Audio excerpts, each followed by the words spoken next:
छत्तीसगढ़ में श्रम कानून को लेकर कोयला श्रमिक संगठन लगातार हड़ताल अनशन किया जा रहे हैं ताकि इस कानून को रोका जा सके और इस कानून में परिवर्तन लाया जा सके। कोल इंडिया के लगभग 2.5 लाख कामगार हो सकते हैं इसमें प्रभावित, ऐसी शंका श्रम एवं संगठन में है, जिसके चलते आज जगह जगह प्रदर्शन किया जा रहा है।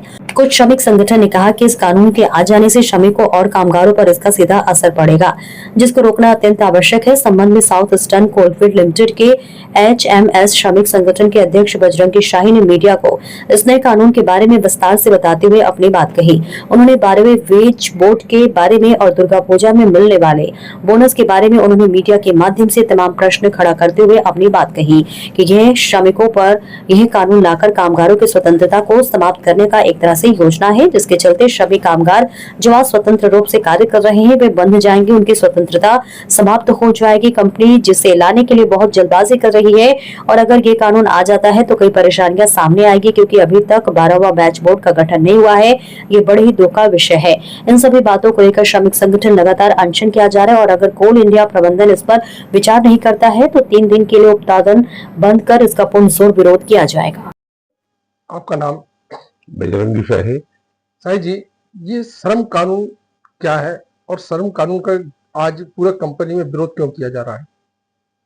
देखिए, भारत सरकार के द्वारा ये काला कानून कोल इंडिया के ऊपर थोपा गया है, जिसका कोल इंडिया में कार्यरत 4 श्रमिक संगठन जो सेंट्रल ट्रेड यूनियन है, HMS, ATEC, FITU, INTEC के द्वारा विरोध किया जा रहा है।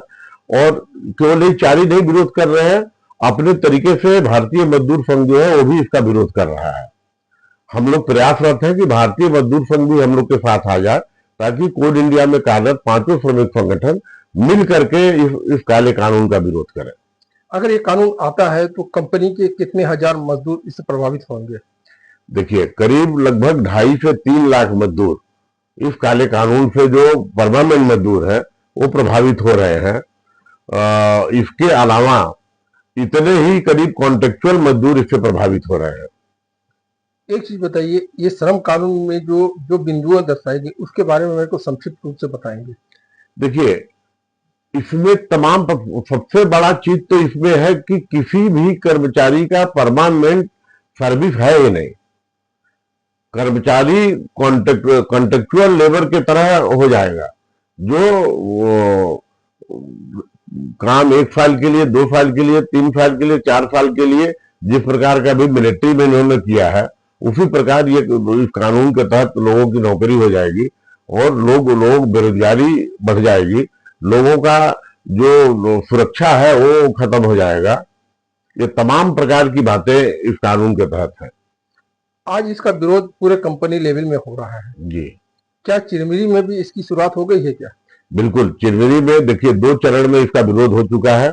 अभी तत्काल आप लोगों ने देखा होगा, ये जो 4 श्रम संगठन है, FEKMC, INTEC, FITU, आपका ATEC और कोयला मजदूर सभा HMS, ये चारों मिलकर के जबरदस्त प्रबंधन का विरोध किए हैं। और आने वाले समय में रांची में कन्वेंशन हो रहा है 4 श्रमिक संगठन का, जिसमें उन लोगों ने निमंत्रण दिया है भारतीय मजदूर संघ को, वो भी आए और साथ में मिलकर के अगले चरण के आंदोलन की रूपरेखा तैयार करें।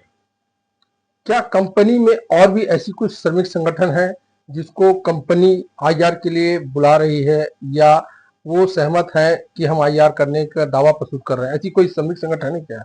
नहीं, देखिए, 5 सेंट्रल ट्रेड यूनियन शुरू से यहाँ पर काम कर रही है और इंटेक के तरफ से FEKMC काम कर रहा है, FITU काम कर रहा है, ATEC के तरफ से FKMS काम कर रहा है, HMS के तरफ से यहाँ पर इस कंपनी में कोयला मजदूर सभा काम कर रहा है और BMS के तरफ से भारतीय मजदूर संघ जो यहाँ पर है, BKKMF, भारतीय कोयला खदान मजदूर संघ काम कर रहा है। ये 5 सेंट्रल ट्रेड यूनियन अब काम कर रहे हैं।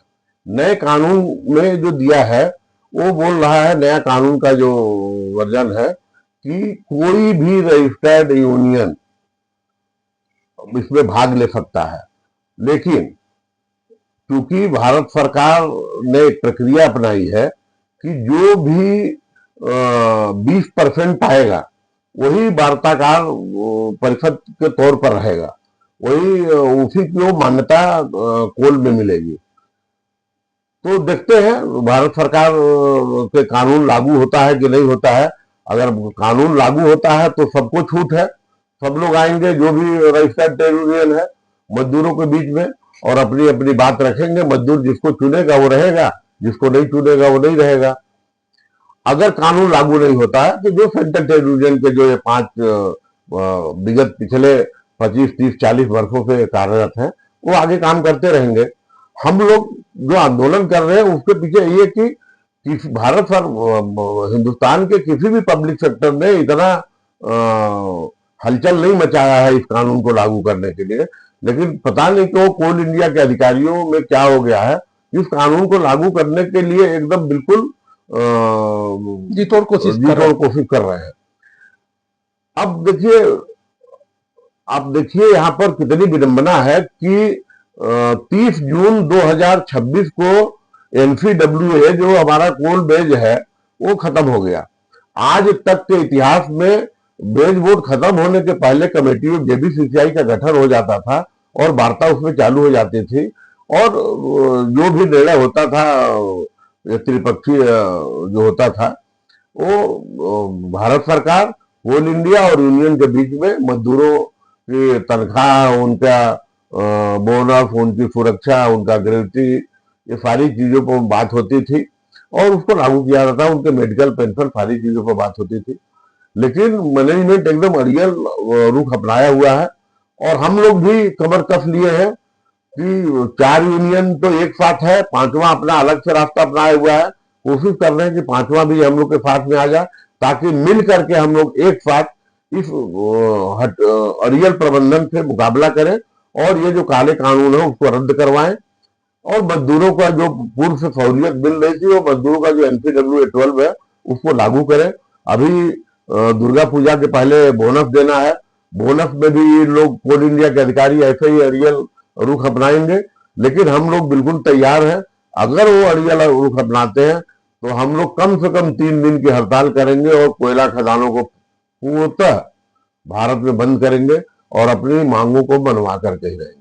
चलिए, बहुत बहुत धन्यवाद, आपने समय दिया हमको, हमारे चैनल को।